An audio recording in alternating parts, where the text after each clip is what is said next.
You're listening to the Business Wealth Impact Podcast, your source for empowering information and cutting-edge ideas from the world's top minds.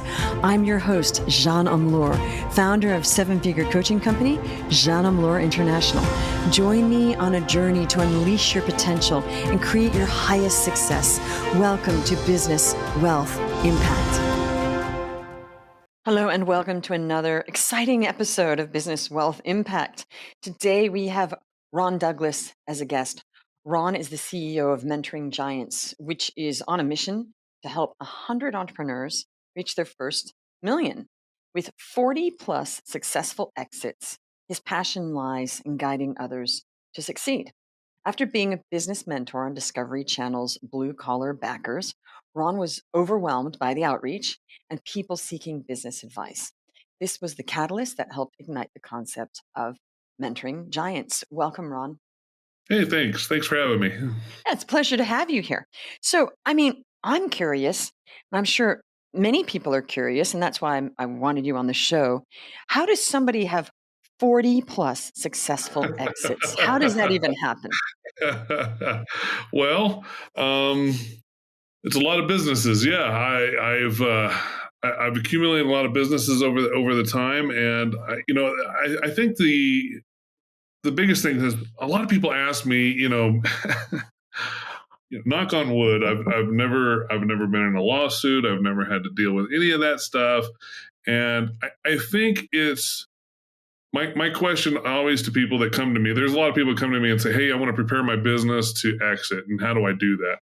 And I said, one of my questions is, would you sell your business to your mother? And if you can't say yes to that answer, then you're not ready to sell the business. So you're either hiding something, or you need to fix something, you need to correct something, or, and prepare it to actually sell. So, I always leave enough, what's the old saying, the old country saying, I leave enough meat on the bone for the next person. I don't try to get every penny out of the business that I can. I make sure that there's plenty there and enough cash flow that the next person that takes it over isn't struggling for the first 6 months trying to get it off and going, and stuff like that. So yeah, I just try to make sure that I pass it on to the person the way I would want it to be passed on. So I think that's really helped with the 40 successful exits. Okay, so the goal is, I forget, did you buy businesses or you start and build them up? Both. I've done both. Okay. Yeah, I've done So, both. so you've done both. And with the 100 people that you want to get from scratch to $1 million, are you helping them to start and build the business to $1 million and then sell it? Or with those people, is it more helping them to situate businesses to buy and build up?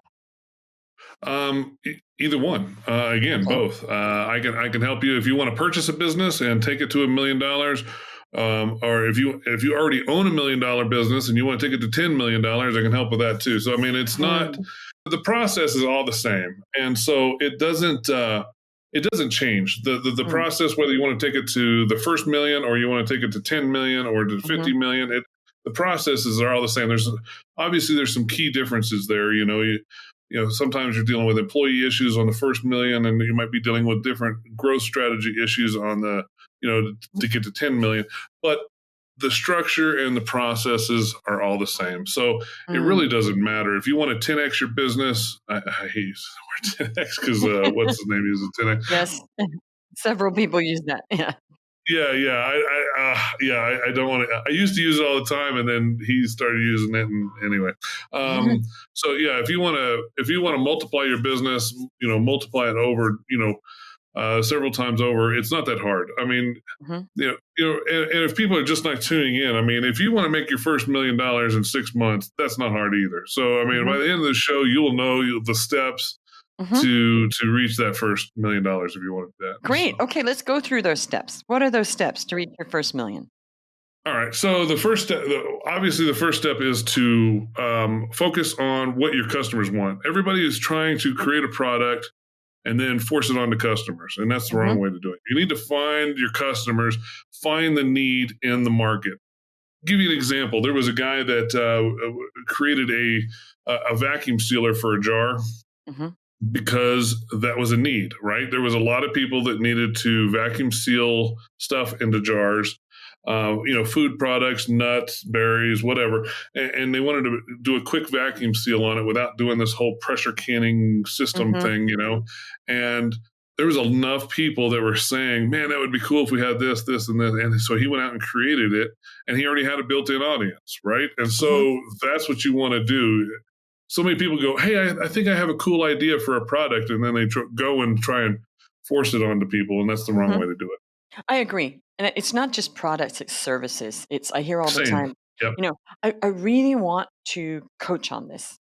And my question is, that's lovely. Do those people want coaching on that? Because it's not about what you want to do. Well, I really want to do something I enjoy. Well, that's great, but that's trying to force people to cooperate with your desires to coach on a very specific, maybe vague niche that maybe nobody wants. Maybe Yes. just your Yeah. mom wants it. Maybe just your mom's going to be the only client.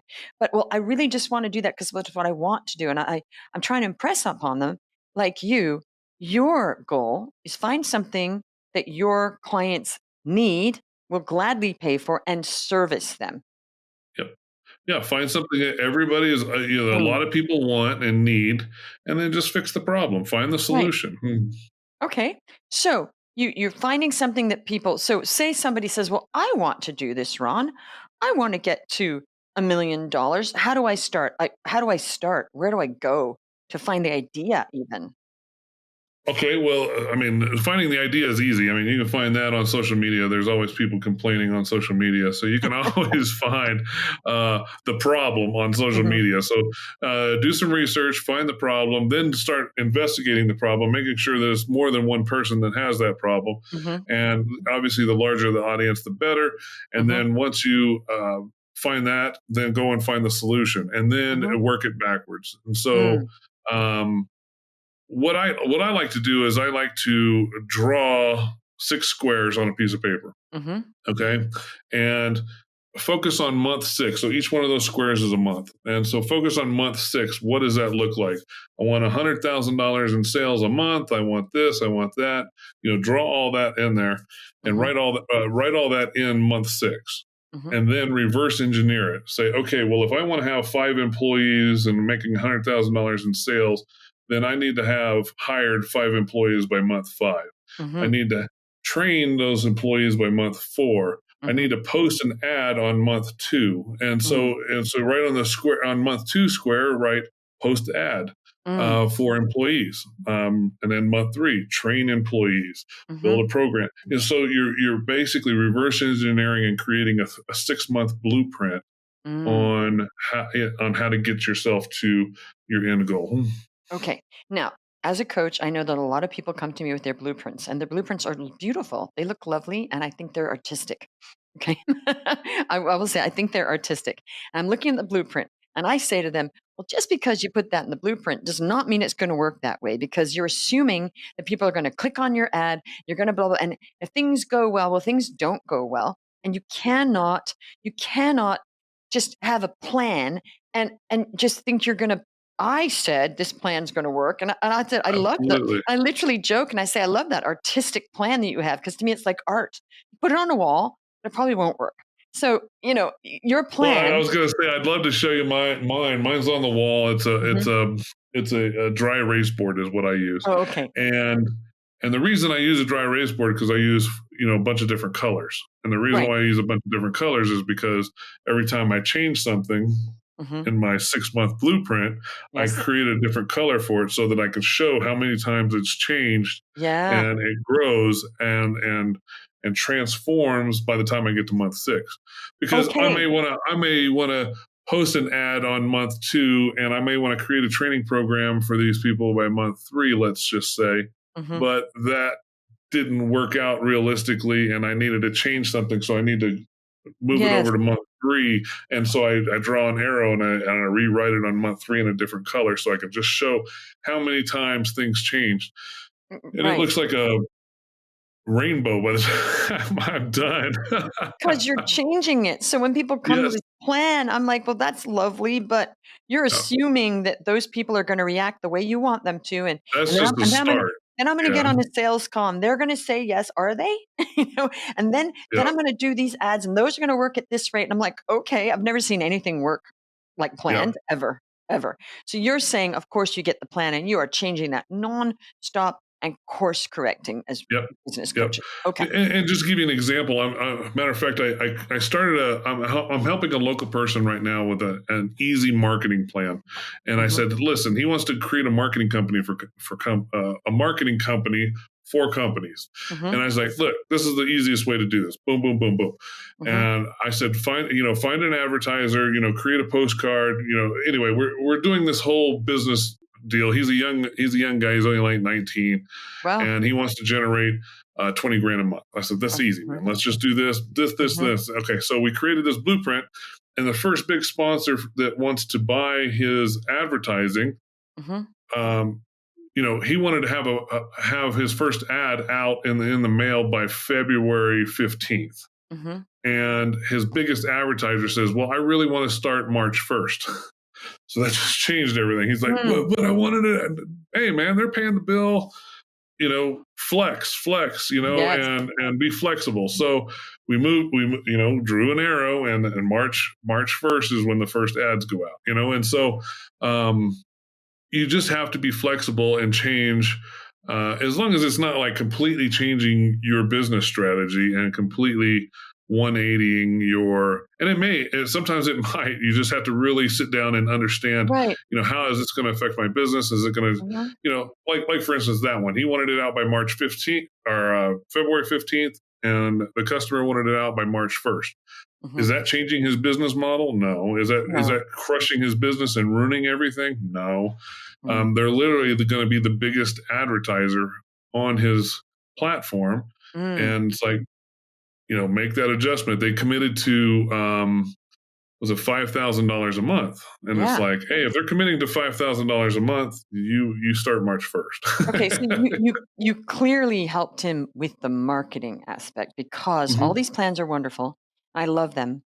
In the end, I don't know if you agree with me. It's really, you could do anything. You just need to know how to market it. It's just marketing. You Yeah, can market anything. So it sounds yeah, like you coached that young guy on how to market to get that client, right? correct. Hmm. Right. Okay. Now, I love the plans, and I also love plans that involve digital ads. Like we know, God bless you with all those plans. We know ads are not working very well at all for coaches, for instance. Okay. Oh yeah, So yeah. anything that involves an ad plan, I'm thinking, well, we all know that's not going to work regarding. So how do you get past with your clients those huge marketing like problems that used to be able to be like, oh, just run ads and then you're going to get to here. How do you get around those? You just completely redo things? No, no. I mean, so my strategy is, well, first of all, don't follow my strategy right now, because my strategy right now is I don't need to do this, and so that's my Mhm, attitude. I'm mhm, retired after mhm, 40 businesses. I'm retired. I live out in the middle on a ranch out in the middle of Colorado. I don't need to create $100,000 a month income. mm, I just like to help people, and I like to keep mhm. myself from getting bored staring at cows too long. So Okay, I don't think the follow cows my are tired of looking strategy. at you too. Ron, did you ask the cows if they're tired of looking at you because they're your clients? Right? So don't follow my strategy, because I'm really not trying to chase anything. But Mm, if I was going to get serious about this, and I really want to, let's say I wanted to create $100,000 a month coaching firm, mhm, the first thing I would do is I would reverse engineer it. I would find the people with the biggest entrepreneurial audiences and get FaceTime with them, just like I'm doing with you. And I would uh, become the go-to person, pick a niche, mhm, like mine is, first $1 million, create your first $1 million. mhm, Pick that niche, and then start chasing everybody who already has a following, mhm, instead of forcing it on people, and and interfering with their scroll on Facebook, so to speak. mhm, Instead of doing that and trying to catch their attention that way, why not go to the place where they're already advertising? So, mm, or they're already looking, I'm sorry, where they're already mhm, looking for information, which would be, mhm, like your podcast. mm. Um, and so go where the people are already seeking your advice. Right. Okay, so you're saying, let's say a coach wants to do this. You're saying reach out to other coaches and ask them to partner? Because a lot of coaches aren't going to do that. No, and that's not what I said. So what I said is, I said go to find people that are already doing entrepreneurial podcasts where they already have an audience of entrepreneurs, Uh-huh. and it doesn't have to be a coaching podcast. It can be podcasts that are related to something else. Right. And then be a guest, you're saying, on the Yeah, podcast. and then be a Right, guest on that. right. Yeah, and so you're Mm. already find the audience that is Mhm. already looking for your product, and then Yes, get in front of them.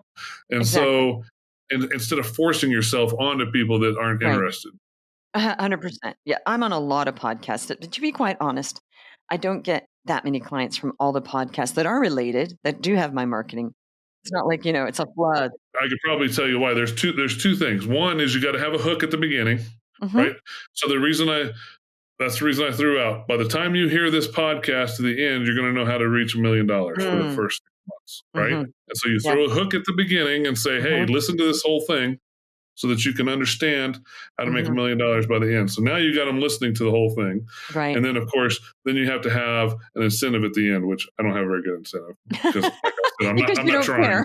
Yeah, because I Okay. don't care. But Yeah. if I was, then Mhm. I would have a strong hook at the end to capture them. I would give them a Got it. free 10-minute consultation. I would do something along those lines, Right. or something like that. If they allow you, a lot of podcasts will not let you pitch on the podcast. Yeah, exactly. But there's ways to do it without. Sure, without being pitchy.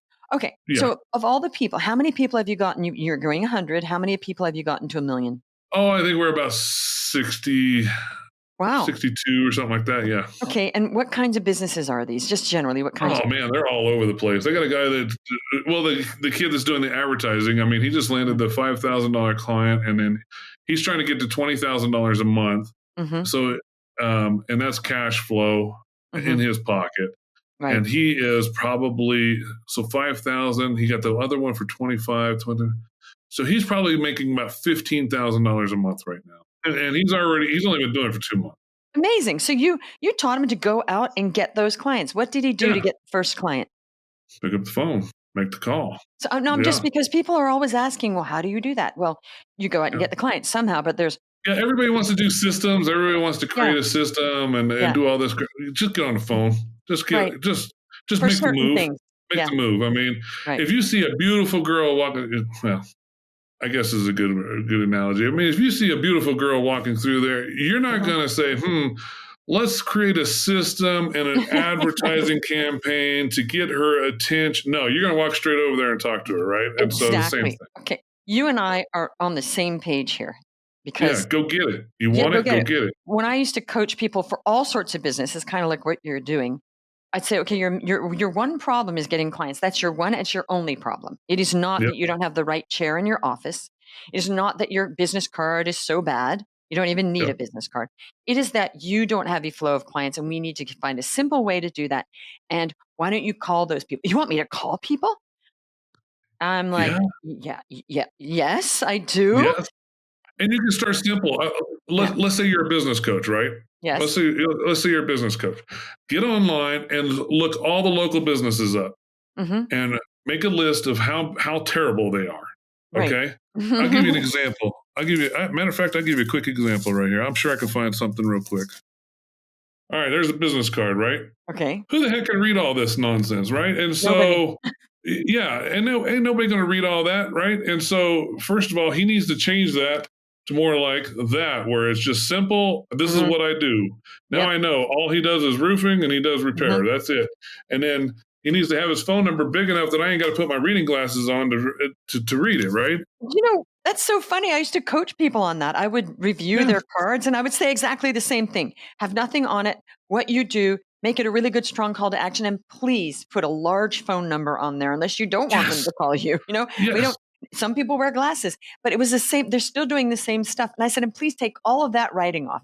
We don't need to Yep. know every single thing we're doing. We need to know one Exactly. thing that you specialize in. Because, Yep. I would see cards that had four things. I'm like, well, what is it? How many times have you seen a business on the side of a truck and he drives by you at 50 mile an hour and you didn't see nothing but a blurred logo, right? Right. And and you're like, your logo needed to be bigger. It didn't need to Yeah. be this small because you're driving by at 50 miles an hour. It needs Right. to be huge, Yeah. and so find those problems and fix them. Call that Mm. customer up and say, hey, would you like some advice on your card? I got Mm. your business card. I would love to give you some advice on this. Do you have a few minutes where I Mhm. could give you some advice? And then start and just give them free advice. You'd be Okay. surprised how many clients I've gotten just off of doing that. Not this time around, but if I was No. to do this, yes. Yeah, well, this is the thing. Basically, the gist of what you're saying is this: do things nobody else is willing to do. That's Yep. kinda it, right? Absolutely. Which I teach. Absolutely. Do things nobody else, because when you're doing things nobody else wants to do, well, then you're at the cream of the crop. You're way up there Mhm. instead of just looking around at what other people are doing. So, okay, so the first thing is you get a 6-month plan, which is, of course, gonna change up the wazoo nonstop and course correct. Okay, you get the 6-month plan. It's hard to know what you're doing in 6 months, so of course that's gonna change, and you'll have to see every week where you are, and obviously you can't read a crystal ball and go, well, I'm going to have this many clients because I said so. Your goal is, Right. okay, so is that for all businesses? You get them a 6-month plan. Yep, yep. Okay. Every business gets a 6-month plan. Where are you going? Okay, so the way I explain it to people is it's a road trip, right? Hmm. You and I could let's say you're here in Colorado with me. You and I could jump in a truck and we could head to New York Hmm. without a map. Hmm. And we'd make it to New York City without a map. But I guarantee you Hmm. we're going to have some U-turns, we're going to have some wrong turns, we're going to have to turn around, we're not going to go the most efficient way. Hmm. But if we Hmm. have a roadmap, a 6-month plan, and we draw it out exactly where we're going, Hmm. we can get there a lot more efficient. Of course, because if you don't know like where you're going, how are you? If you go to the Grand, I used to say this to my coaching clients: if you go to Grand Central Station and you walk in and you don't know you want to go to Buffalo, how are you going to get there? You have to say, I want to buy a ticket to Buffalo, New York, or Yep. you'll just be Yep. walking around the station.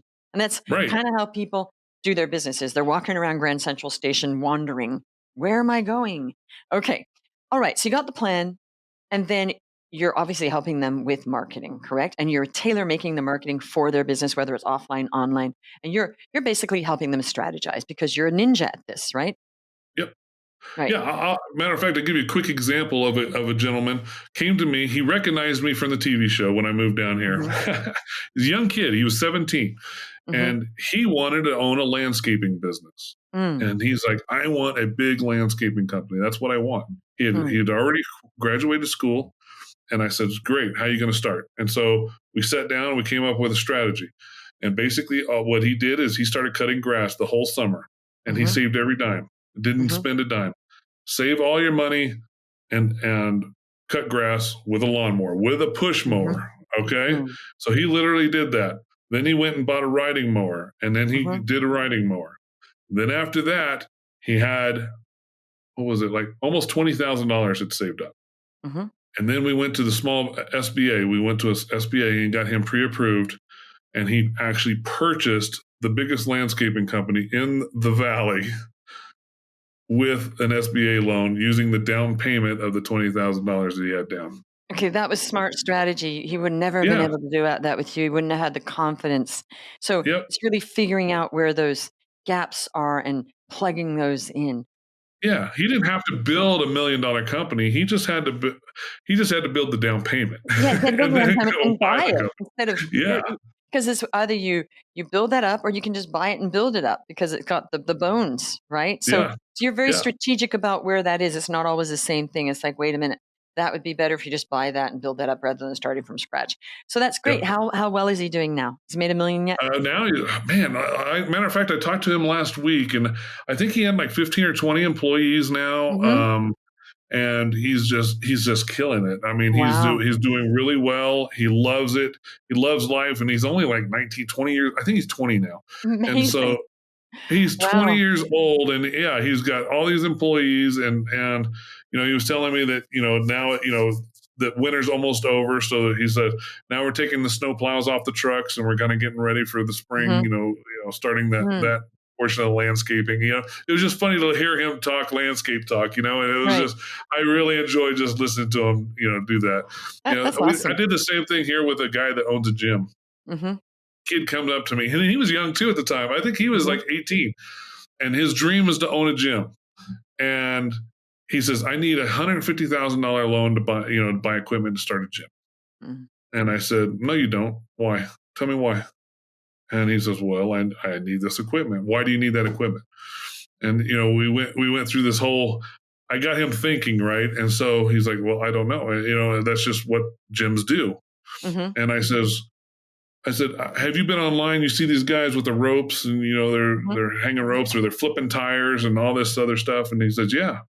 And I says, "We live in a valley of farmers, right?" And he says, "Yeah." And I said, "Well, I guarantee you can find some tractor tires over here, and you can find tractor tires over here. You can Mm-hmm. find a rope over here. You can find chains." And I said, "Start a Spartan gym, Mm-hmm. just literally a Spartan-esque type gym, And that's what he did. We went down and got him an old fire hose from the volunteer firefighting department that had some holes in it. They wanted to get rid of it, so we got him an old hose. We got a couple of tractor tires in there. We built a pull-up bar with some Mm-hmm. irrigation pipe, and I put him in this. We found a smoking deal on a rental building, Mm-hmm. and I just saw him for the first time in, man, it's probably been 3 years. I saw him the other night. He came up to me and my wife. We were sitting down having dinner at a local Thai restaurant, Mm-hmm. and he gave me this biggest hug and said Aw. that he said, "I'm finally buying the building that we Wow. got him in." And so he Wow. was able to buy the building. He's closing March something, he said, and so he's bought the building. He's he's got, I can't remember how many subscribers. Mm. Anyway, he's got It's he's working. It's it's working. working. Yeah, it's working. I can't remember all the details now, but yeah, because he caught me in the middle of dinner. So, Right. but yeah, it was great. It was great. It was great hearing from him, and he was Okay. so happy and so thankful for being able to Yeah. build the dream business that he always wanted to do. Okay, Ron, let's get to it. What's missing for people that you figured out that there's something missing that you can do this and maybe people cannot? What is that? There's something you figured out. Let's just get to the crux of the matter here. I think it's taking the hard road. Nobody wants to take the hard Mm, road anymore. Honestly, I mean, everybody's looking for the easy way. How can I make this? How can I streamline this? How can I do it? And honestly, it comes down to: did you make the call? Did you pick up the phone? Did you make the call? Did you do this? Did you do the hard thing? Did you mm, or thinking about it completely different? Like that guy mm. wanted to do the gym, and Yeah. he needed $150,000 in equipment, and there was no way that this young 18-year-old kid was going to get a $150,000 loan to open up Okay. a gym. So it's thinking outside the box and critical thinking is missing, right? Yep, yep, absolutely. However, you say you can get people quickly to $1 million. So it's not really the hard way. It's kind of like the hard but easy way because that's Yeah, quick, right? yeah, So what you're saying is people are just sort of believing what they're told about business. Is that it? yeah, yeah, Right. absolutely, absolutely. They're believing, instead of saying this is what I'm going to do, and Mm, just putting it in writing, actually writing mhm, that 6-month blueprint and mm, saying, boom, I'm going to do this. I'm going to make $1 million in 6 months. It's not that mhm, hard. I'm going to do this, especially in this day and age. It's really not that hard. And then start replacing yourself as quickly as possible. with other people. Yeah, with other Yeah, people. with other Yeah, people. exactly. Yeah, it's key. We all struggle with that. Here's the mistake a lot of people make Mhm. is they want to get rid of the sales. They want to pass that on to somebody else as quick as possible. That's the Yes. one I hold on to the most Do you know what? myself. That's the one I've held on to the longest. Yes. And Yeah. somebody on a sales call said, I have a question for you. She said, why are you doing your sales calls when you're a multi-million-dollar coach? And I said, that is a very good question. I said, because Hmm. people like to speak with me to figure out what's going on. They want to know I'm around. And I said, and a lot of salespeople oversell, and I don't want to oversell. I want to make sure the right people come in. And she said, wow, okay. But there is a point where you do have to get some of your sales taken care of because you can't just keep doing it You have forever. to, yeah, yeah.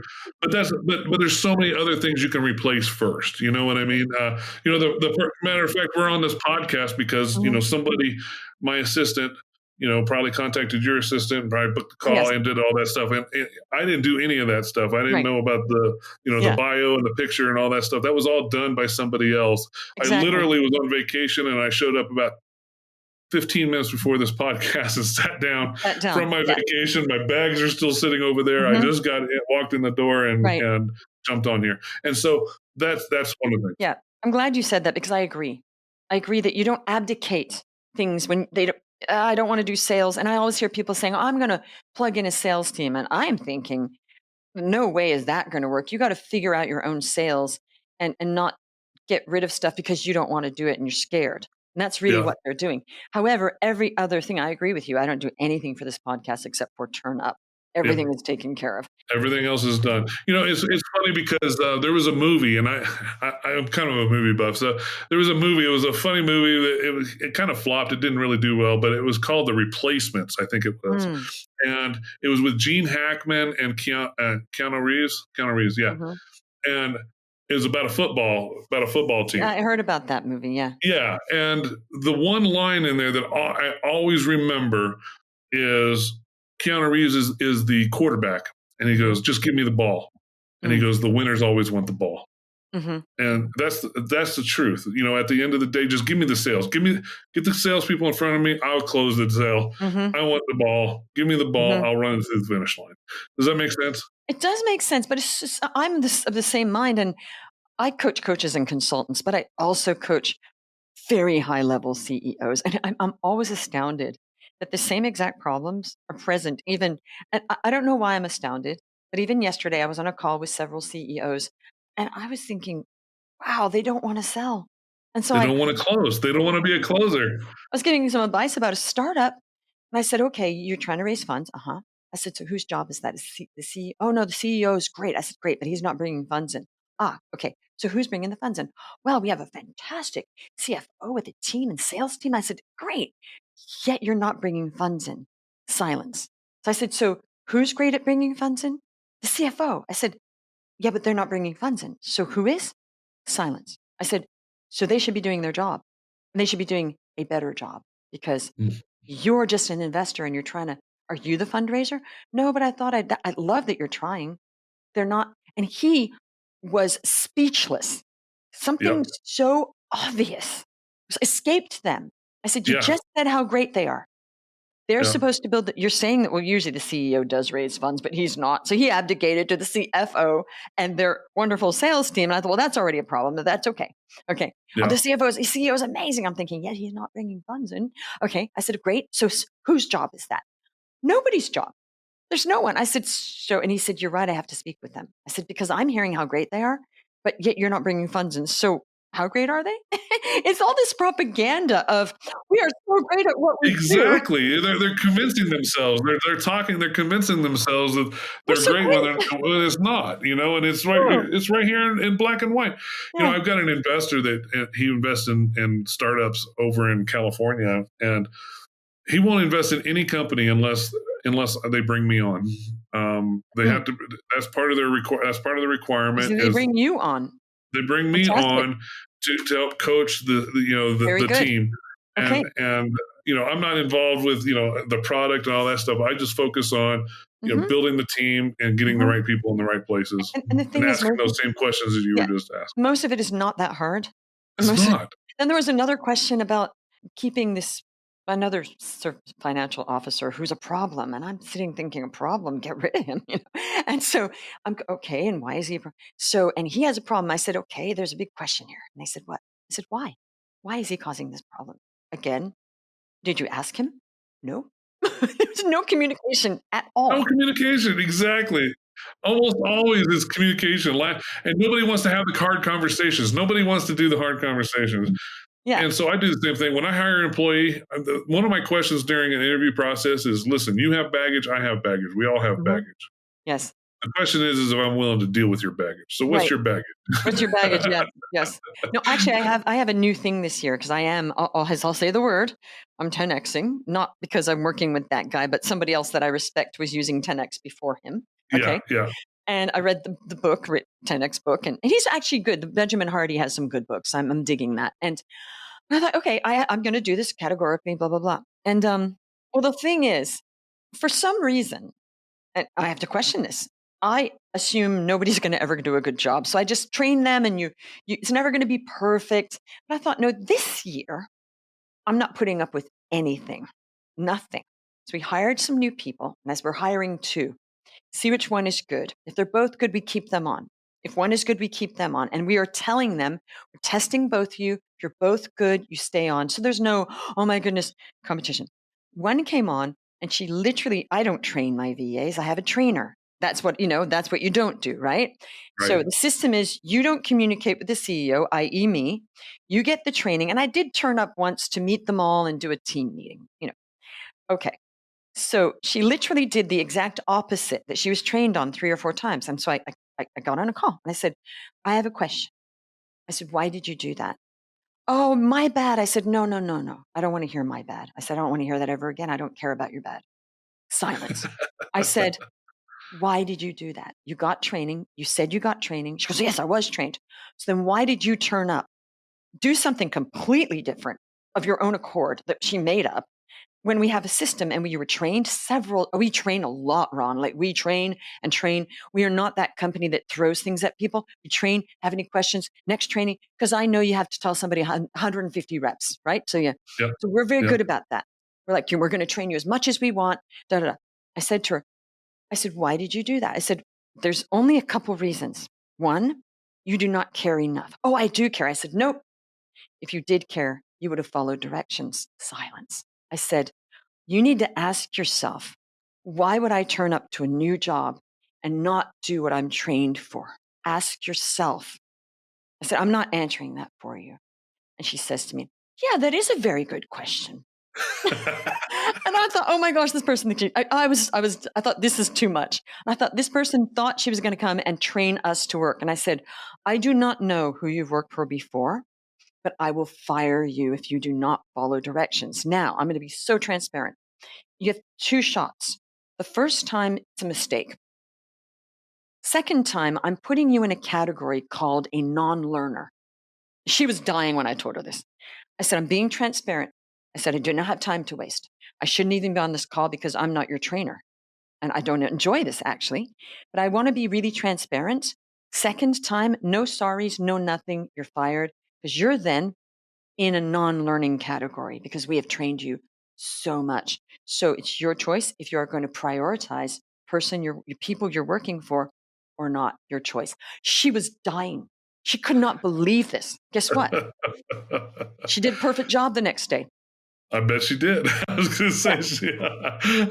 I bet she got in line really quick. We need to operate as better leaders and not let people get away with stuff when they know they're not being a leader. We've got to stop this, right? Yeah, exactly. Take the ball. I mean, for Pete's sake, yeah. I mean, own it. I mean, it's your company, own it, And Right. so, so many people pass it and want to just say, well, if I pass it to him, then it's his fault, And Right. that's just not, that's just not the way I do business. And then she started asking me questions directly. And I said, okay, you are not supposed to be asking me. I'm not your trainer. You have a trainer. You're disrespecting her.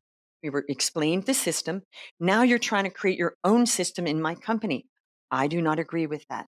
Do not do that again, please. I'm very calm. Do not do that again, please.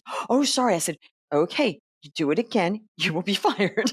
So, Right. I think transparency of expectations. And if you're not a good fit, God bless you. Go find another company that lets you do whatever you want because you think you're going to train them for your bad habits and shoddy behavior. Right. Yeah. And Yeah. I mean, it doesn't work for everybody. no, but I used to think I'm being mean. Now I'm not being mean. So I'm holding them to a higher standard and they're better people for it. Because now she's going to be a high performer or go find some other place to do your shoddy behavior. Because I made a rule, we are not putting up with this bad behavior anymore because we let things go like any company. We're busy, So that's the new Jean Omlor this year. And she got it. And I was very kind. And I asked her the question, ask yourself. I didn't tell her, ask yourself, come up with that yourself. Why would you do this? Well, because I don't care enough. Anyway, Ron, what is something that people can do to change their whole mindset around their success and building their business to $1 million within 6 months, you say? What has to happen? I would say the first thing that came to mind, there's a bunch of different things, but the first thing that came to mind is stop reading all the success books out there. Pick one. Every one of them will take you to success. Just pick one and go. Everybody gets stuck paralysis analysis thing. You know what I mean? And so, because every book out there has an opposite book on how to do it the opposite way. Just pick one. All of them will lead you to success. Just pick a channel and stick with it, and quit looking for a reason not to use that system by reading somebody else. Yeah. I love it. So just basically take action. It's any system will work if you do it well. Just take action and go, get to Go for it. work. I mean, there's so many people that come to me and say, I've been wanting to do this business. Well, how long have you been wanting? 5 years. Oh, come on, man. You just, how is it 5 years and you still ain't done it? Just get going, man. Get to getting, and don't be afraid to fail. Jeez, fail forward and don't be afraid to, Michael Jordan, didn't make all his shots, I mean, if he quit because he didn't make a basketball shot, or if somebody quit because they fell down on the bike before they started learning how to ride, nobody's climbing Mount Everest the first time they decide they want to be a mountaineer. I mean, good grief, people. I mean, it's all about learning, training, and building up the stamina to run a business. You got to build it up. It doesn't just say, I'm a business owner, and all of a sudden you're a you know all the answers. That's just not the way it works. Okay. I love that. I'm just agreeing with everything you say. Ron, it's been amazing having you on the show. Where can people reach you? mentoringgiants.com. Yeah. Thank you for listening. If you found this helpful, please just comment, write a review, and turn up and share. You're listening to the Business Wealth Impact Podcast, your source for empowering information and cutting-edge ideas from the world's top minds. I'm your host, Jean Amlour, founder of seven-figure coaching company, Jean Amlour International. Join me on a journey to unleash your potential and create your highest success. Welcome to Business Wealth Impact.